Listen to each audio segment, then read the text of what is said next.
காரைக்கால் மாவட்டம் திருநள்ளாறு அடுத்த சுரக்குடியில் ஸ்ரீ காஞ்சி காமகோடி பீடம் ஜகத்குரு ஸ்ரீ சந்திரசேகரேந்திர சரஸ்வதி சுவாமிகள் ஆலய கும்பாபிஷேகம் சிறப்பாக நடைபெற்றது. ஏராளமான பக்தர்கள் கலந்து கொண்டு சுவாமி தரிசனம். புதுச்சேரி யூனியன் பிரதேசம் காரைக்கால் மாவட்டம் திருநள்ளாறு அடுத்த சுரக்குடி அக்ரகாரத்தில் புதிதாக அமைக்கப்பட்டுள்ள ஸ்ரீ காஞ்சி காமகோடி பீடம் ஜகத்குரு ஸ்ரீ சந்திரசேகரேந்திர சரஸ்வதி சுவாமிகள் ஆலய கும்பாபிஷேகம் விமர்சையாக நடைபெற்றது. கடந்த 5ஆம் தேதி கணபதி ஹோம பூஜை, முதல் கால யாகசாலை பூஜையுடன் கும்பாபிஷேக விழா துவங்கி இன்று காலை 4ஆம் கால யாகசாலை பூஜை மகா பூர்ணாகதியுடன் நிறைவு பெற்று கடம் புறப்பாடு நடைபெற்றது. யாகத்தில் பூஜித்த புனித நீர் அடங்கிய கலசங்களை சாஸ்திரிகள் ஏந்தி ஆலயத்தை வலம் வந்து வேத மந்திரங்கள் ஓத மங்கள வாத்தியங்கள் முழங்க ஆலய விமானங்களுக்கு மகா கும்பாபிஷேகமும் தீபாராதனையும் நடைபெற்றது.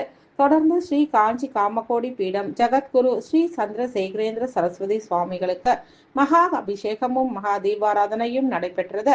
கும்பாபிஷேக விழாவில் புதுச்சேரி முன்னாள் அமைச்சர் கமலக்கண்ணன் உள்ளிட்ட ஏராளமான பக்தர்கள் கலந்து கொண்டு சுவாமி தரிசனம் செய்தனர்.